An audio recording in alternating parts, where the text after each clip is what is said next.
Wait, guys, serious question. Did you get your invite to our next Weirdos audio book club? No? Oh my God, I'm so sorry. Well, consider yourself invited. This time, you guys, we are covering the Audible title Bluebeard, a suspenseful radio-style dramatization of true-life events leading to the capture of the infamous Bluebeard Watson, who conned and killed countless women in the early 1900s. Join us and a special guest on Friday the 13th of December while we talk about this title. Join the conversation on Instagram, Friday, December 13th, Weirdos Audio Book Club.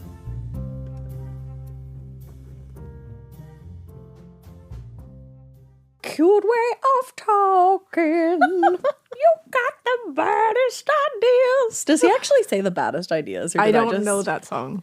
You don't know that song? Isn't it old? Yeah, it is. I love how you're like, Isn't it old like you? Songs. Isn't it old? You must know it. Hold on. You got a cute way of talking. You know what? I'm not good. You've seen it before. You'll sing a song and I'll be like, I don't know what that song is. And then I'll listen to it and I'm like, oh, I know this song. You absolutely. I'm just not good at like catching it when someone else sings it. It's the one that's like, you make me feel like dancing. I'm going to dance the night away. You make me feel like dancing. Ma and Papa definitely played this song. Please hold. You make me feel... Oh, I think I have heard this. I don't think it played often in our house, though. This does not hit a nostalgia button at all for me. I love that song. Like, I think maybe I've heard that like once. Wow. You have to say, hey, weirdos. Oh, yeah. Hey, weirdos. I'm Elena. I'm Ash. And this is Morbid. And you make us feel like dancing.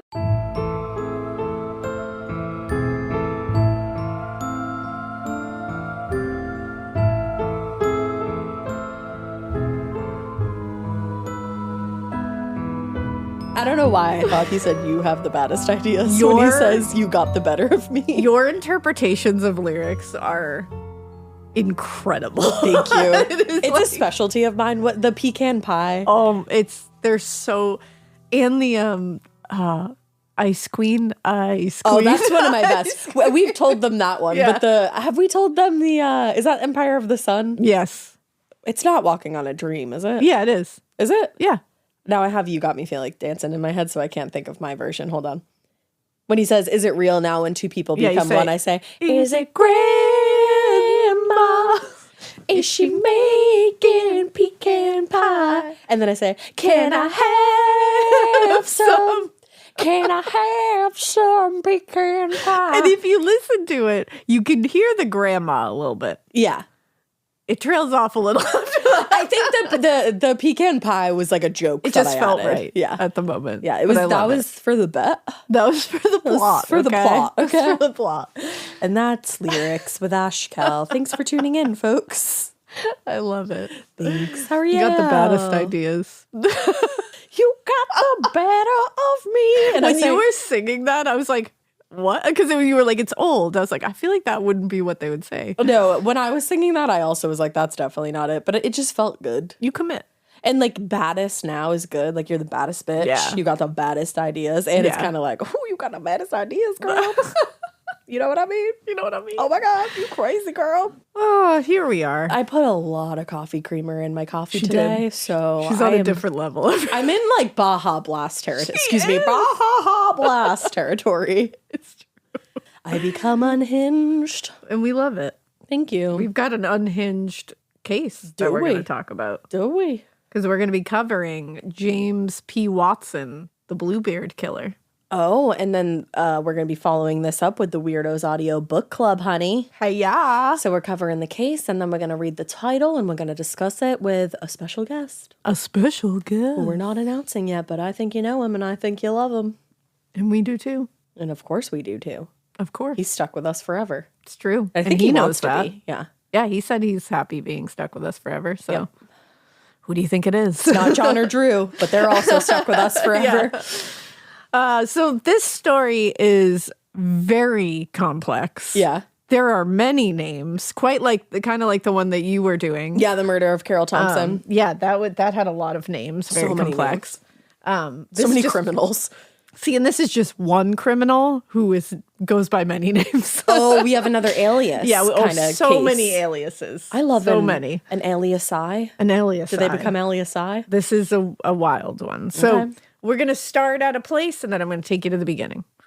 When Kathryn Wombacher suspected her husband, Walter Andrew, of having an affair in the spring of 1920, she hired a private detective. She was on her shit. She was like, I'm not letting this just go. Queen. And also back in 1920? In 1920, she hired a private detective to follow him on one of his many out-of-town trips that he would take. Please. And they had only been married for a short period of time, and he had been on many out-of-town trips. So she was like, something's weird here. Yeah. But rather than follow Walter out of town like the private detective thought he would be doing, he tracked the man less than a mile away from his home with Kathryn. What? In Hollywood, where he discovered that Walter had indeed been carrying on a relationship with another woman. He was having an affair. But that was the least of Kathryn's issues here. Oh, no. In fact, his real name was James Watson, and that was not the only name he was known by. Uh-oh. So let's go back to the beginning. Who the fuck is James Watson? Because what are you doing, sir? Yeah. Is what I say. Yeah. Less than a mile away from your home? That's crazy. And all that time, she thought he was like going here, there, and everywhere, out of town. Less than a mile away. Wow. But right under her he nose. was going out of town sometimes because that was not the only thing he was doing. Oh, I'm so scared to know what he was doing. As you should be. In the interviews he gave just after his arrest, because he would be arrested later, Watson claimed to have very little memory of his early life. That tended to be his go-to thing. Okay. When he didn't want to talk about something, he'd go, it's crazy. I just don't remember. He pled the fifth a lot. Good. He would go so far as to tell a reporter that he'd grown up in an orphanage and couldn't remember which state he resided in. Okay. He only knew that it was in the South. Now, when asked what he knew of his parents, he again claimed he really didn't have any memory of either his mother or his father. But he did have vague memories, apparently, of both parents appearing at one point or another to claim him at the orphanage. Okay. He said in an interview, "It appears that a man came and they said they must hide me, for they didn't want him to have me. And I think I heard someone say he was my father. It seems to me they put me under the bed or in the closet just before he came, and I stayed there until he went away." And do we think this is true? Survey says that's a lie. Okay. Yeah. No one really knows why Watson told these stories at this time, especially. Yeah. They were basically all lies. Like, he just kind of bullshitted his whole life. I guess it makes his life sound more interesting. He's very, he's H.H. Holmes-esque. I see. He's got that. It had that vibe. Yeah. Where he lies a lot. He embellishes a lot. He goes by many aliases to get away with different things. Like, all very fantastical. Lots of marriages happening here.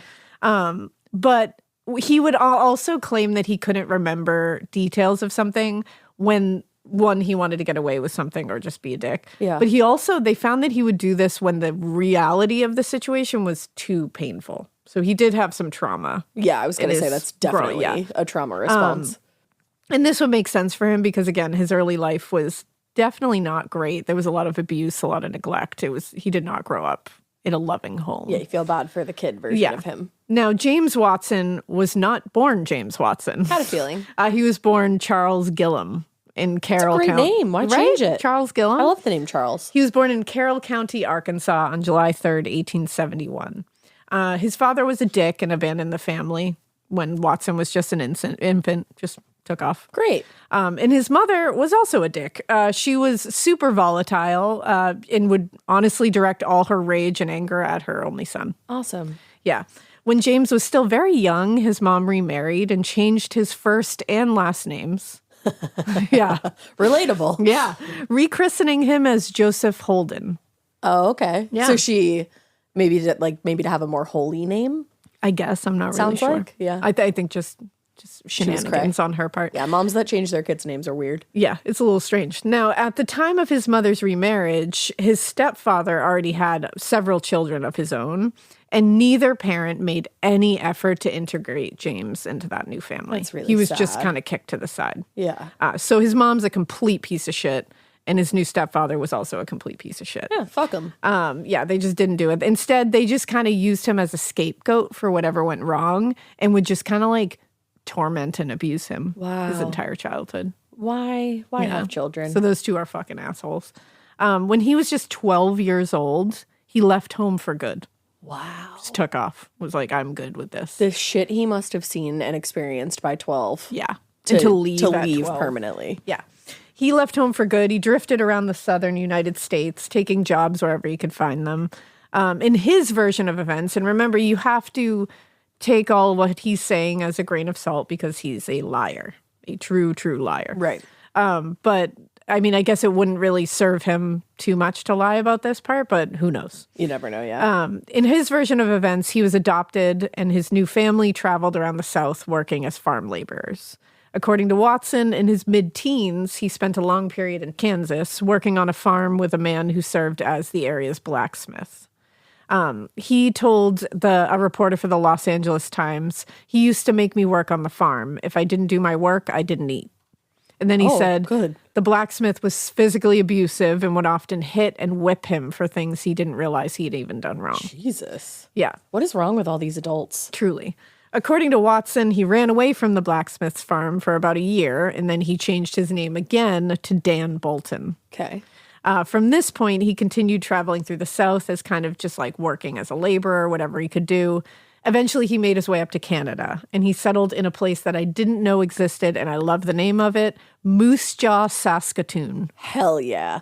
Moose Jaw, Saskatoon. Oh, hey, where are you from? Oh, I come from Moose Jaw, Moose Jaw, Saskatoon. I come from Moose Jaw, Saskatoon. It has a very nice mouthfeel when you say it. It's Moose the Saskatoon. Jaw, Saskatoon. It's the Saskatoon of it all. Yeah, it's very smooth. Because you do the like it. and then the cut, and then the tut, and then the ooh. And the oon. I like the Saskatoon. Yeah. Yeah.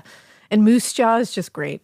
I feel like, you know how people like call their animals crazy things? I could see you calling your dog Saskatoons. Oh, hell yeah. Come here, you little Saskatoon. Come here, you little Saskatoon. I love it. Oh, that was, Bubba was Gubination Station. Oh, yeah. For a long time. She was many things, but Gubination Station was a big one. Gubination Station. I just called my cat Sexy Man. And she was like, that's weird. He's like, and I'm like, whatever. So here he goes. He settles in Moose Jaw, Saskatoon in 1912.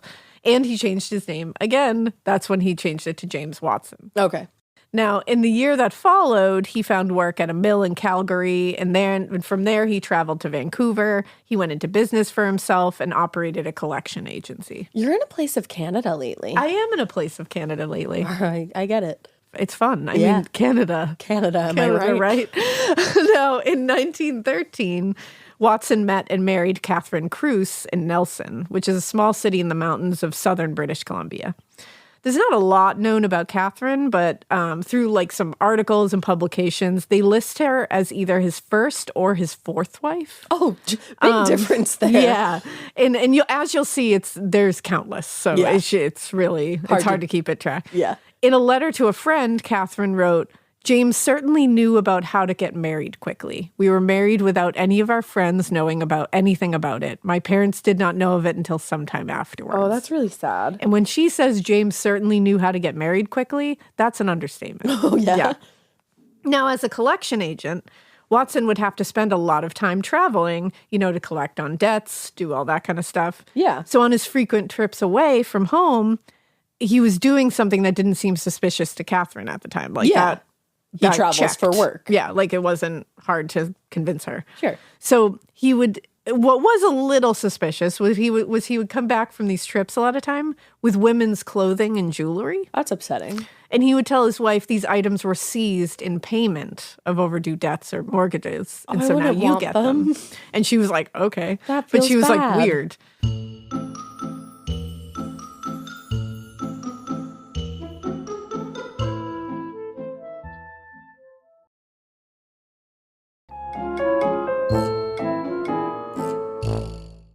Now, because Watson was a consummate liar who, by the end of his life, couldn't even tell which parts of his own history were true and false, like he had literally muddled his own memory so much. That's scary. Yeah, it's really difficult to know where his habits went from bigamy to murder, like where exactly it happened. Between 1915 and 1918, he was juggling several marriages. At the time. Marriages, too. Not just like women, like girlfriends. No. Marriages. Like how? Yeah. And some of those, his wives would just disappear without a trace. Oh, no. Yeah.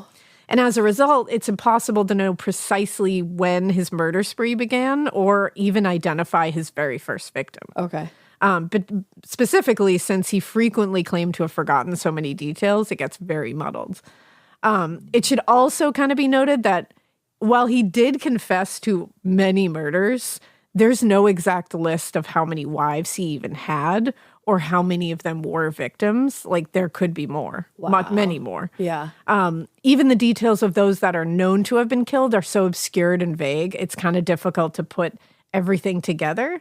It's not impossible to put together like an accurate chronology of the events, at least like to some extent. Yeah.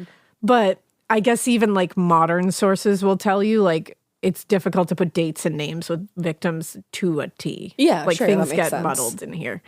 Now, in October 1917, while he was still married to Kathryn Cruz, Watson, going by the name Charles Newton Harvey now. Jesus Christ. Oh yeah, we're only at the tip of it. He was married to Kathryn Cruz. Yes. Now he is going by the name Charles Newton Harvey, and he's marrying another woman now while he's married to Kathryn, named Alice Ludvigson in Port Townsend, Washington. It's worth noting that he was technically still married to Kathryn Cruz, but he had abandoned her several years earlier. Oh. Like maybe even as early as 1914, just abandoned her. Nice. Stand-up guy. Yeah. With the exception of maybe Cruz, it looks like Watson's method of meeting women was typically placing an ad in the Lonely Hearts One of those. Yes. One of those people. He would advertise himself as a wealthy man looking for a wife, and this was the advertisement that he placed under the alias H.L. Gordon. A gentleman neat appearing, of courteous disposition, well-connected in a business way, has quite a little property and has connected several corporations. His nice bank account as well as considerable roll of government bonds. Would be pleased to correspond with refined young lady or widow. Objective, matrimony. This advertisement is in good faith. All answers will be treated with respect.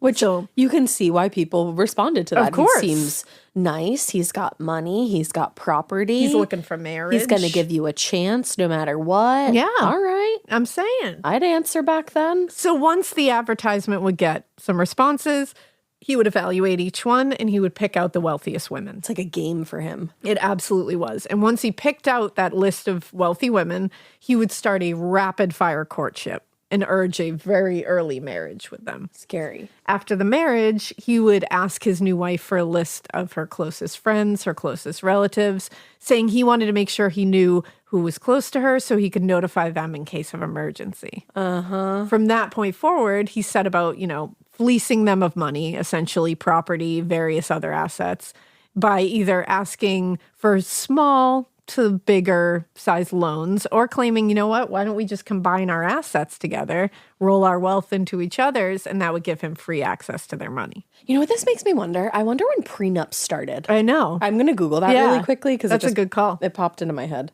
Now, in the early decades of the 20th century, and for many decades later, the concept of a serial or spree killer was still unfathomable. Serial killers, spree killers were not a thing that people were studying or thinking could even happen. And the majority, of Americans were naive to the fact that men would prey on women to the extent that Watson did. It just wasn't something that happened. Yeah. Like all the time. So it never occurred to any of Watson's wives that not only was he only marrying them for the money, but he also intended to kill them once they were no longer of any use or value to him. Right. That never crossed their mind. It wasn't like they were looking at this ad being like, oh, I wonder if he's a murderer, like we would. Yeah. Like modern women probably would immediately be like, but this guy could be a serial killer. Yeah, probably most likely. Never crossed their mind. Of course not. And shouldn't have, because it wasn't a big thing. It just wasn't a thing that they had to worry about. And also being married was a huge thing back then. Yeah, that was a thing. You were looking to get married. You were looking to combine assets. You were looking to... And it was a place of stature. That was your societal standing. Exactly. And by the way, prenups actually go back to ancient Egypt.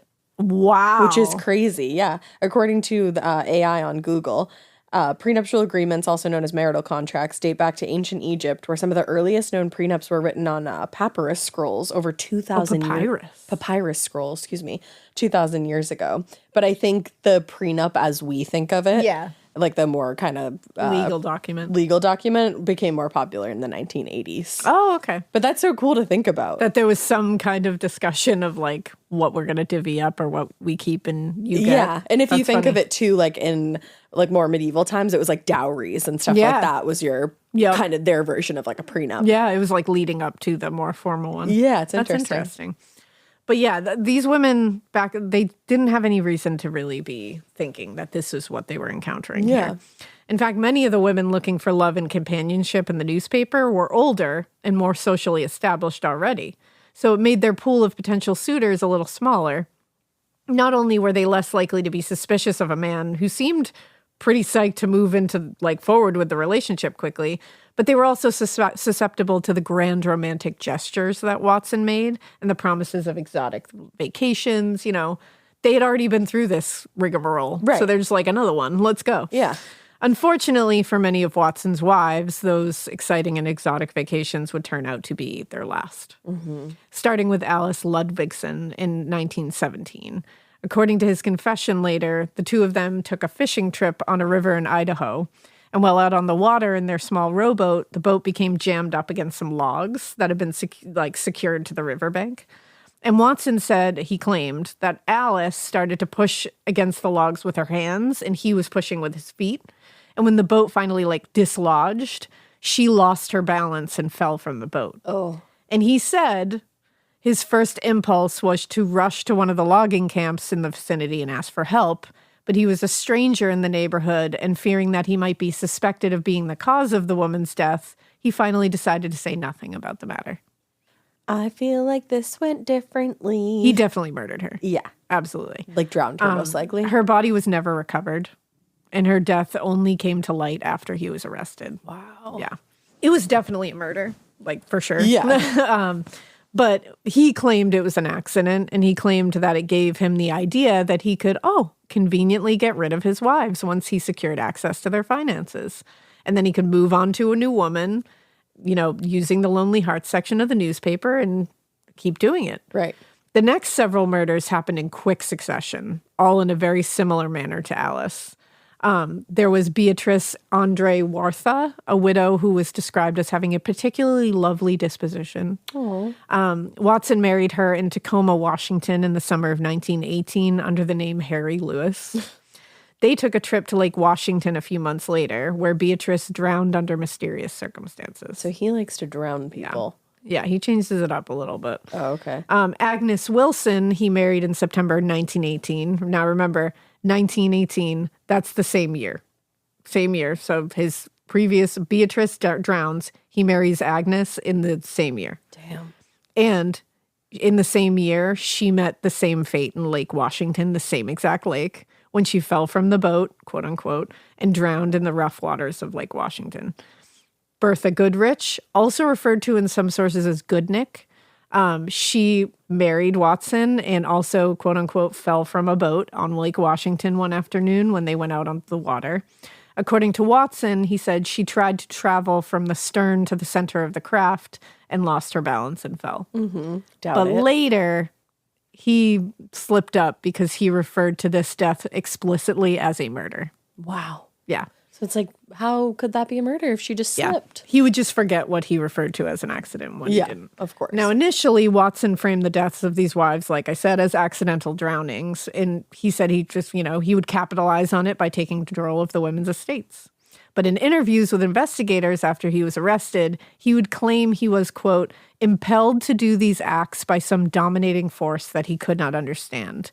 He said that the impulse to kill would come upon him and that he would feel that some mighty power was instructing him and forcing him to commit murder. Okay. Yeah. Now, according to him, he would resist the urge for a little period of time until he was no longer able to control himself and he would kill. And after that, he said he would always feel a sense of relief, a feeling he described as having done well. Okay. So he's a straight up murderer. Yeah. Like he was made into a monster. And he like very much enjoys it. Does it because he wants to. And I think the money is just like a happy thing An added that he bonus. also likes during it. Right. Now, the deaths of these women seem to have been committed opportunistically so far. Yeah. Or at least orchestrated to appear as accidents.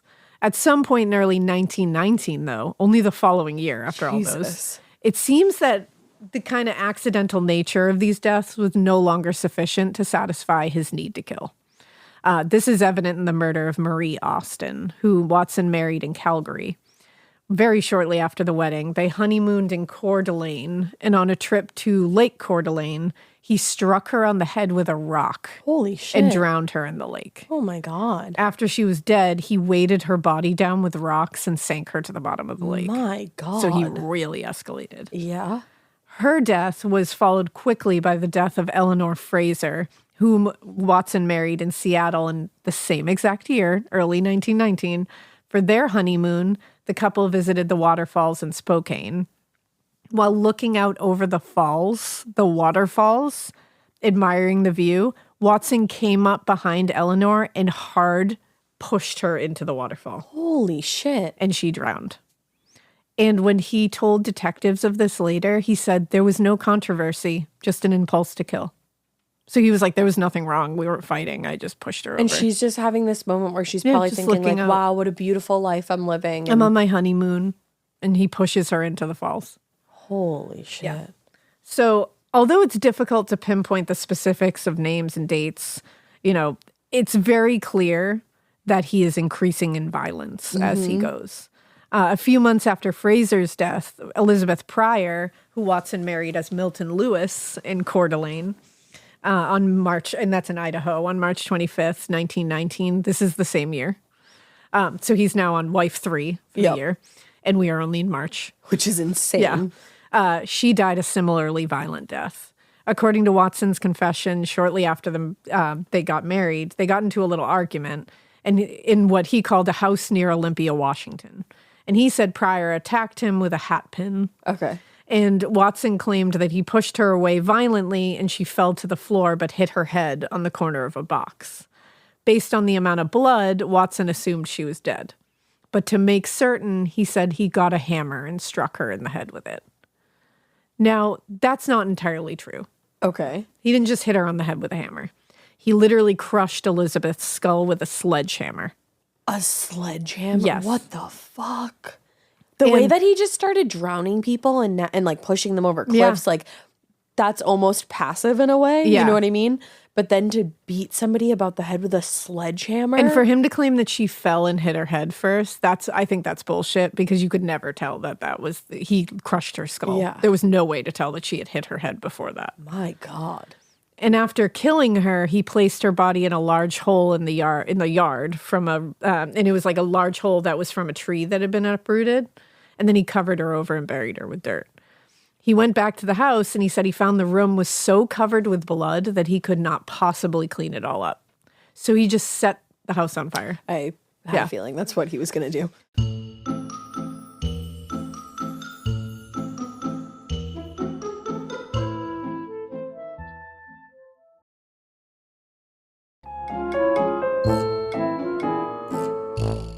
In the 3 years leading up to Elizabeth Pryor's death, Watson estimated that he married about 20 women. I love that even he's not sure. Yeah, he's not really He's sure. like, it's probably like ballpark 20. And some estimates are as high as 40. Really? Yeah. Holy shit. Yeah. Some of them disappeared, some of them were murdered, and it occurred to Watson that it was getting a little risky to operate in the Pacific Northwest now. So he packed up his things, abandoned his many wives without any word. Because you're just like taking out everybody everywhere. And he traveled southwest to California, settling in San Francisco in the fall of 1919. We are still in 1919. When you just said that, I was like, hello? Yeah. Once there, Watson met and married Nina Deloney, as well as 2 other women. Great. So he married 3 women right off Fantastic. the bat, whose names he claimed to have forgotten by the time he was arrested. He probably did, And he which probably is did. so crass and like awful, but I believe it. Yeah. Nina Deloney arrived in California from Montana in November 1919. And on December 5th, within weeks of her arrival, she was married to Watson, who she knew as Charles N. Harvey. On January 12th, 1920, they registered at a hotel in Santa Monica, and they spent their honeymoon there. On January 26th, only like a week later, they left Santa Monica for a camping trip near Signal Hill in Long Beach. Don't go on camping trips. No. With these men. Just don't do it. At some point during the trip, Nina became suspicious that her husband was having an affair. Because he was with many other women. So many women. Because with all the women. And she found several letters from other women in his possession. Yikes. The two got into a heated argument, and after losing his temper entirely, he struck Nina in the head with a hammer, then smothered her with a blanket. Oh. After smothering her, he struck her several more times with the hammer just to make sure she was dead. Yeah. Oh, just the brutality. Yeah, the violence is insane. Yeah. That night, he wrapped Nina's body in a blanket and drove south to the Imperial Valley and buried her in a shallow grave along a mountain road. About a month later, one of Nina's friends in Kentucky received a telegram from her saying she was in Tijuana. Stop So it. he would also, and we find out later, he would follow up with letters to all their family members to try to make sure they thought they were alive. Which is why he asked for those contacts. And these are like multiple women that he's killing and maintaining relationships with their family members as them.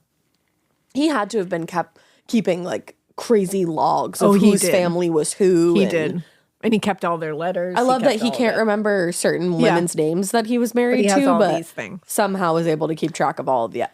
For someone who has a shitty memory later in life, quote unquote, he was able to hold many different people, and I can't even remember people's names who I literally just shake their hands. It's true. I forget names immediately, and it's not because I don't give a shit. It's because I just don't hold a name. Some people just don't have I don't have that ability. Yeah. And so this guy is literally holding all these facts with people, maintaining communication with their family members, and then later is like, yeah, my memory is just crazy. I'm like, no. That doesn't make any sense. Now, among the more curious aspects of the case for investigators and the public, honestly, was how Watson was able to do just that. How was he able to manage multiple wives at one time? Like logs. Married couples see each other. And logs are one thing, but married couples see each other most days. I see Drew like every day. It's crazy. Like you pretty much live with your spouse. Like Most that's something you see them a lot. Yeah. So juggling as many as 4 or 5 wives at once would require a lot of absences. Yeah. For each of them. Yeah. Watson's solution was to tell each wife that his job required him to travel often, either as a collections agent or a secret service or other government agent. Of course. He's like, I'm in the CIA. Yeah. To the ordinary American in the early 20th century, those jobs were familiar titles. That wasn't weird, like collection agent, you know? But they were vague enough that no one was going to like pry any further. Yeah. And in the event that one of the wives would become suspicious, he would just quickly pack up his and usually her things and disappear or just murder her. Yeah. Those were his 2 options. Yeah. Steal all her shit and disappear or murder her. Yeah. Now, the latest of Watson's wives, Kathryn Wombacher, you may remember from the beginning. I do indeed. Became suspicious when her husband, whom she knew as Walter Andrews, had been gone for extended periods of time. And during one of those extended periods of time, that was when he murdered and married Nina Deloney. Okay. So he had left being like, I'm going out on business, and married and murdered a woman. And then wrote letters to her family members. Yeah. Kathryn was a dressmaker from Spokane, Washington, who married Watson in late 1919. We're still in 1919. How many people did he marry in 1919? My so God. Many. And before he left the area and relocated to California. And at the time of the marriage, he told his new wife that he worked as a federal agent and they required a lot of traveling around to investigate thefts. Despite this impressive and, what you would presume to be a lucrative employment, Yeah. Watson seemed particularly interested in Kathryn's finances. And within weeks of their marriage, he was asking her for loans of several $1,000s. No. I'd be like, I thought you had a good job. Why you need my money? Yeah. Kathryn soon grew tired of this whole thing and was like, you're gone a lot, and I think it's weird. And in early 1920, she followed him to California herself, showing up unexpectedly at his residence. She's a badass. How scary, though, to think what he could have done to her. True. And with Kathryn unwilling to return to Washington without him, he had no choice but to set up a new residence with her in Hollywood. She was like, I'm not leaving. So Incredible. Figure it out. Incredible. So the new apartment in California didn't do a lot to settle her anxieties about him, though. He still disappeared for long periods of time. He seemed more secretive than he had ever been. And among the more sensitive topics that she would get into with him was the large black satchel that he carried with him everywhere he went. And the bag was always locked. It had a lock on it. And he was cagey and sometimes combative when she would ask him what was inside of it. It's shocking that he didn't just murder her as quickly as he murdered these other women, especially because she's asking questions. Some of these other women, they're just looking out over cliffs and he pushes them off a cliff or hits them in the head with a hammer for literally nothing. For and literally she's actually kind of on to him. She is. So assuming her husband was carrying on an affair with another woman, that was like the most she was upset about. Kathryn hired Nick Harris, who was an LA private detective. Oh, I love a PD. Right? And she was like, and this is 1920 too, so it that's seems very... and she was like, follow my husband, find out what he's up to. And chain smoke while you're at it. Exactly. Like Kathryn, Harris assumed the case was, infidelity. Like pretty simple. It's going to be straightforward. I'm sure he's dealt with that a lot. Yeah. And he began following Watson in early April. And that's when Watson had told Kathryn he had to go out of town to investigate a diamond smuggling ring in Northern California. Do you ever notice how these guys who do this shit, they always overinflate? Yes. They always turn into like, I have to investigate a diamond smuggling ring. Like he's like, I'm a CIA agent. Yeah. It's like, oh my God. You're just a stupid murderer. You're so just gross. An asshole and a waste of space. You're so gross. But rather than follow him to Northern California, as he was expecting to do, since that's where he told Kathryn he would be going, the detective assigned to the case, J.B. Armstrong, followed Watson to a small house less than a mile away, where he watched Watson go inside and not come out until the following morning. Oh. Yeah. He's got a girlfriend or a wife. Armstrong waited until Watson left the house for an extended period, and then he contacted the sheriff's office and was like, yo, I need your help breaking into this house. It's unclear what grounds they were able to enter that home on without consent. Shaky grounds. For sure. But an article published a few days later stated that Walter Andrews, James Watson, was suspected of complicity in the recent attempt to burglarize the Heinz banks, which theoretically could have given them cause. Okay. Probable. Did they make it up? Maybe. Possibly. I don't know. They might not have, though. Maybe they had some evidence here. But once inside, they did get inside. The men located Watson's famous black bag. Oh, he left his bag. He left it. I'm so scared. What's in the bag? They broke the lock and discovered 3 marriage licenses under 3 different names, including a marriage to Nina Deloney, as well as jewelry, money, and other valuables believed to be from women he had married, abandoned, or killed. And he's got all this on his person? Yeah. And also in the bag was a list of 20 women with whom he had been corresponding. 20. Along with some of the letters from those women indicating he had no intention of stopping. Oh, he was on to the next. A big shot. Yeah, he was just on to the next. What 20 women he was corresponding with. I can't answer a text. You can't. And this man is corresponding with 20 different people. Couldn't be me. And via snail mail. Couldn't be me. No, honey, it could never be you. Never be me. Like, holy shit. Back at the sheriff's office, the deputies, with the help of the Harris agency, sent telegrams to law enforcement officials in the area where the marriage licenses had been issued. And it was from those agencies that investigators learned their suspect, who they knew as Walter Andrews, had, quote, deserted his wives after they had given him sums ranging from $600 to $4,500. Damn. Based on the multiple marriage licenses, the sheriff's office got a warrant for Watson's arrest on the charge of bigamy. Yep. And on April 9th, they returned to the house to arrest him and return him to San Diego to be questioned for other crimes, including the death of Nina Deloney, because her marriage license was in there. However, when they arrived at the house and announced that they were going to be arresting him for several crimes, he pulled out a pocket knife from his pocket and cut his own throat. No! Yeah. But he lived because he says shit. He was rushed to the nearest hospital for treatment, and while they awaited word from doctors, they started investigating and unraveling the giant puzzle that was James Watson's fucking life. It took some time, but using the information contained in the bag and the additional documents and information provided by Kathryn Wombacher, Queen, investigators in California were able to connect a lot of the dots from one alias and wife to another, because there's so many aliases and wives. So they put together a truly shocking picture. By the time he had been stabilized a few days later, detectives had connected Watson to at least 17 wives officially, like at this point. Oh my God. Including several who had gone missing under mysterious circumstances. Also, they were surprised to find his activity extended far beyond the borders of California and included wives in states up and down the West Coast and several in Canada. My God. Because most had been taken for various sums of money and were fucking pissed. Like, a lot of them had just been taken for money and abandoned. Yeah. All of the wives that police in California were able to contact had no hesitation talking to them. They were like, let's go. Yeah. Sit down. Let me tell you everything. Right.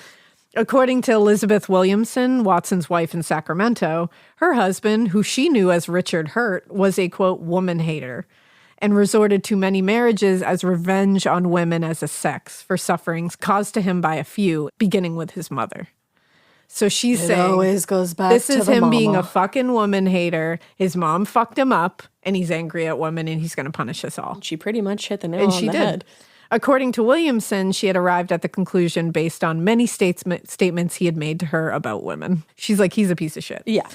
Now, within a week of Watson's arrest, investigators had found additional evidence connecting him to several other women, much of which was stored in a safety deposit box in San Diego. So now he has all different fucking storage things.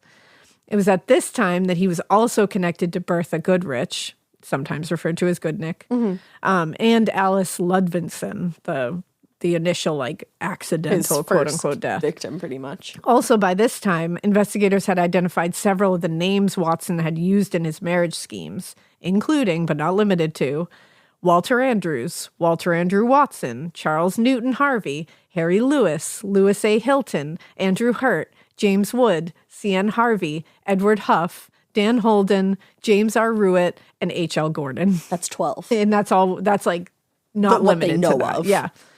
As they followed the clues from one wife and alias to another, it was coming increasingly clear that there was more to the story than simple bigamy and financial fraud. Right. In a storage unit in L.A., rented under the name C.N. Harvey, detectives found a large amount of Nina Deloney's furniture, as well as typewritten letters from several of Watson's wives, which it would later be learned that he used to fool family members into thinking their loved ones were still alive. Mm-hmm. And they were all, a lot of them were like stored in this box. That's like something all on its own, like convincing their family members that they're still alive. Sitting down and writing as that person to convince them, that's a whole other layer of fucked up. Exactly.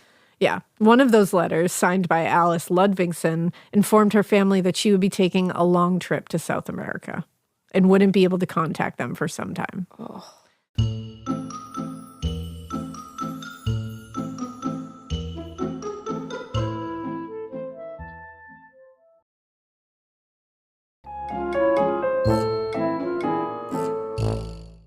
They also began assembling a large file of newspaper clippings where Watson was finding and meeting his wives, as well as several marriage announcements, including one from 1913 announcing the marriage of James Watson to Catherine Cruz.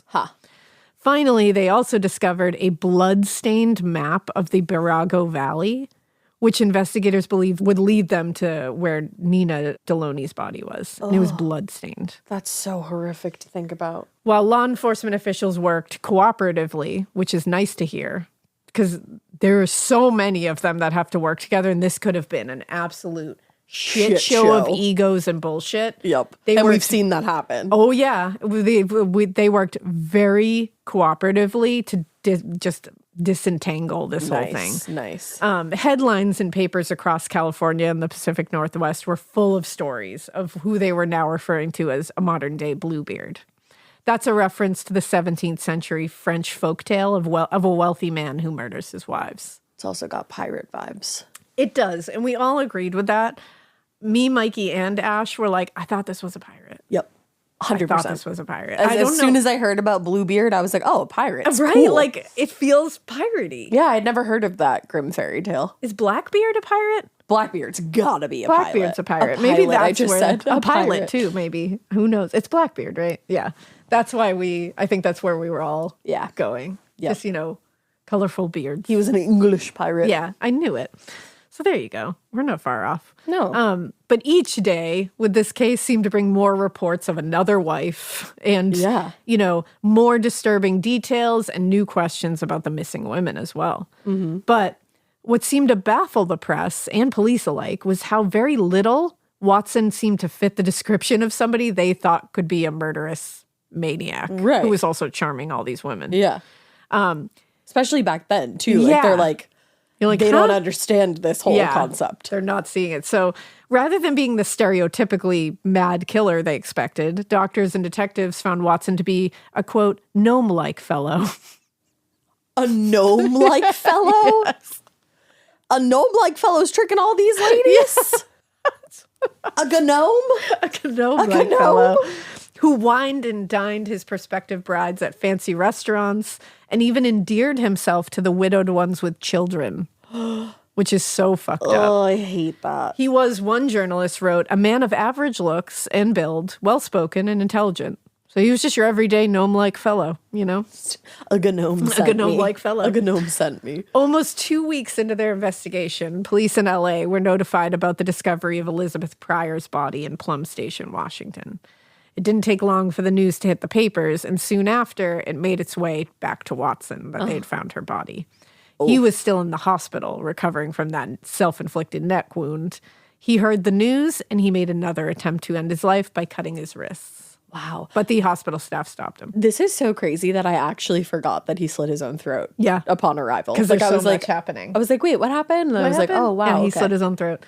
And then he heard that they found Elizabeth Pryor's body, and he tried to slice his wrists, but the hospital staff was able to intervene. Good. So for weeks, Los Angeles County District Attorney Thomas Woolwine had been interrogating Watson, trying to get him to confess. But they'd made very little progress with him at this point. He was frequently claiming he had no memory. And that was it. Just pleading the fifth. Yeah, I just can't remember. Yeah. And following the discovery of Pryor's body in Washington, though, Watson, probably accepting the fact that he had no fucking way out of this at this point, asked to speak with Woolwine. And in the course of a few days, he confessed to killing 4 of his wives. Four. Yeah, that was just the beginning. But by the time the case was closed, he had confessed to killing at least 9 of his wives. At least. That was only what he confessed to. Oy. He told Woolwine, something just told me to go and marry them, and yet something told me not to. Yet I would go do it, and it seemed all at once an impulse came over me to go someplace and make away with them. It seemed like I had done something I was ordered to do.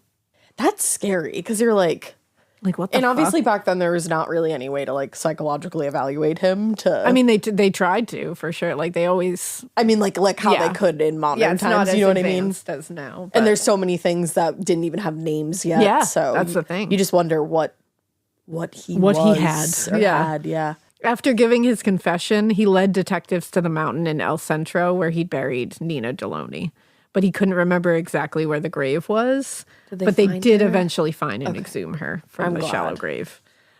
His confession was published in parts in papers across the country, and people were demanding he be executed for his crimes, both those he'd confessed to and those he was assumed to have been committing. But in exchange for his confession and directions to Nina Deloney's body, Woolwine offered him a sentence of life in prison. You can understand that. Yeah, and they honestly, needed the information. I'm sure Nina's family would have rather had their loved one back than another person dead. Exactly. On May 3rd, 1920, just before leading police to Nina Deloney's body, James Watson made a public statement through his attorney, J. Morgan Marmaduke. Like, sir, nobody wants that. No. Also Marmaduke, I love it. And he tried to defend himself as mentally ill.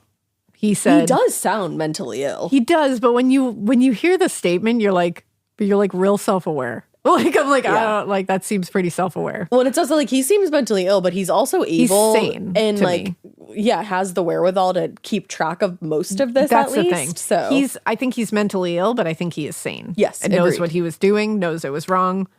I don't think he should be put in a institution or a hospital. I think. Completely agreed. Yeah.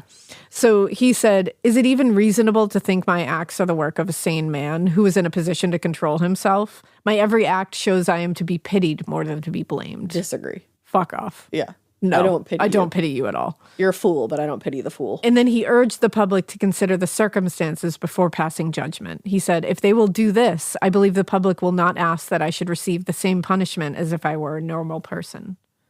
Like, dude, don't. No. Yeah, you're definitely not a normal person, but You kept logs. Like, let's not pretend that you were like, oops, I did that, and now I'm moving on. That's the thing. Like, you were sane enough to make sure you didn't get caught for a long time. The fact that you were using aliases tells me everything I need to know. You made a new identity so you wouldn't get caught. Right, which means you understand Can't claim the to law. be insane or not understand the consequences of your actions now. Yep, exactly. That fucked you. Yep. On May 6th, he appeared in Superior Court of Los Angeles, where he pleaded guilty to the murder of Nina Deloney. 4 days later, he was back in Superior Court, where Judge Frank Willis handed down a life sentence to be served at San Quentin Prison. He was like, nah. He said, your crimes as recorded in this court are the most heinous in the annals of criminal jurisprudence. And he told Watson, though he acknowledged that he does think he was mentally ill, he believed that the district attorney had made the right decision in offering a plea deal.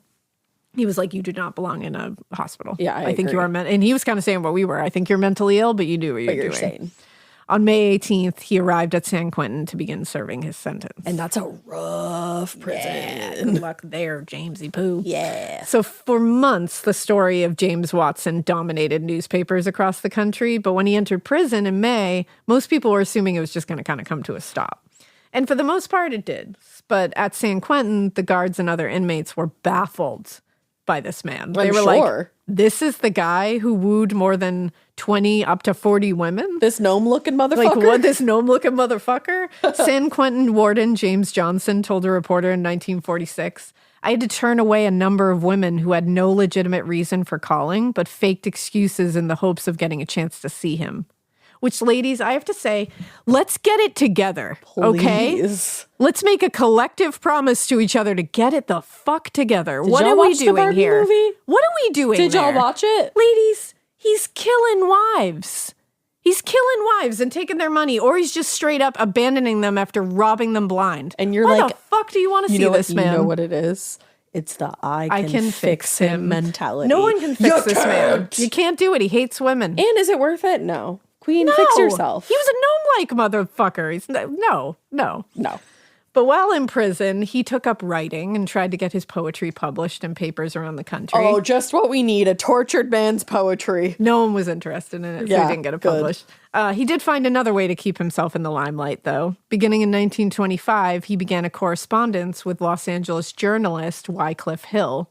And he convinced that reporter that he'd hidden his treasure of more than $50,000 somewhere in Los Angeles. I'm so sure. Over the course of 5 years, the newspaper Hill worked for published a series of stories that sent the public running all over California deserts, Guys, digging around for the treasure. What are you doing believing this guy? Yeah. He duped countless women, and you're all running around looking for his treasure. Well, and also, his treasure is stolen from murdered women. You want So if that? you find that treasure, you're going to feel good about putting that in your goddamn bank account? Hello? Like, what are you doing? That he literally stole that. That's stolen money. This is a Wendy's. Eventually, it really is at this point, ma'am, this is a Wendy's. This is a Wendy's. Eventually, it came to light that the paper had agreed to pay Hill $20,000 for the story, and the series came to an end, with most believing the story about the money was, like most things about James Watson, a motherfucking lie. Yep.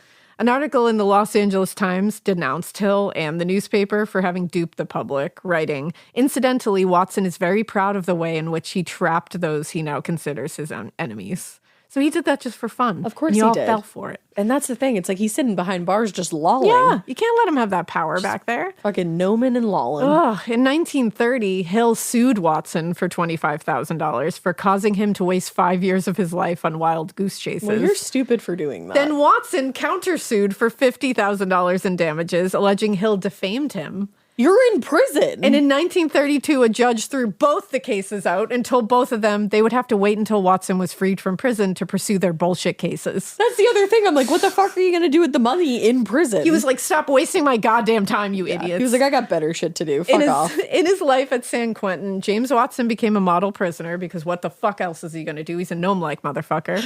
And even became an assistant to the chief medical officer at the prison. Who allowed that? Not I. In 1939, he died. Bye. of pneumonia at age 69, so Rid. pretty early. Rest in distress. And was buried in San Quentin's Boot Hill Cemetery in a grave marked only with his motherfucking prisoner number. Loves it. See you later, James motherfucking Watson. What a wild gnome-like motherfucker. Truly wild gnome-like motherfucker. I'm never moving on from the gnome of it all. He's a gnome-like motherfucker who, fuck that guy. Truly. A gnome-like woman-hating motherfucker. And fuck all, honestly, screw all the women that were like, I'm going to marry him while he's in prison. I'm going to call You him guys and suck. try to view him like you guys suck We too. don't claim you. And his parents suck. Yeah. Everybody sucks except Kathryn fuck 'em. and all the women that he married. Yeah. Damn. Fuck that guy. What? Shout out to Kathryn, though. One Kathryn. girl unravels this Yeah. motherfucker's entire years-long Yup. scheme. She said, not on my Said, watch. I don't think so. I don't think so. I do not think One, so. you're definitely not going to cheat on me. And two, here's all the documents that I can provide to the fucking investigators to take your ass down. And three, what the fuck is in your satchel? Yeah. What's in that goddamn satchel? She found out. Yeah. She fucked around and she found did. out, but it worked out. But she saved lives. She did. She literally did. Kathryn saved more lives. I love it. Yeah. I love a woman coming out on top. Hell yeah. Well, And you know what? Good on all these. I will say, good on all these investigative agencies that Working work together, yes. because that could have been a big clusterfuck. shit show. Yeah. Absolute shit show. We probably never would have had the story had No. it gone the other way. It's true. And crazy, I had never heard of this before Yeah. until Audible was like, hey, check out this title. And you said, "Fuck, all right, And I said, wow, that sounds absolutely thrilling. okay, Audible, Okay. So yeah, you will catch us and our special guest outside." outside. How about that? Or on the next episode where we discuss the title. Yeah, So check out Bluebeard on Audible, and we will. it's a see- bonusy. It's Like, a it's a bonus episode. It's don't not worry. a. You'll a still full get your episode, two, and so don't your, worry. and your one. Yeah, So yeah, we hope you keep listening. and we hope you Keep it weird, but not so weird that you travel the nation, duping women everywhere. What are you, that guy from Sister Wives with the crunchy hair? I'm trying to be an H.H. Holmes motherfucker, but you're a gnome-like motherfucker. Yeah. What's that guy's name from Sister Wives? Cody with the crunch hair. Don't There you be go. him. Don't be him. Ugh.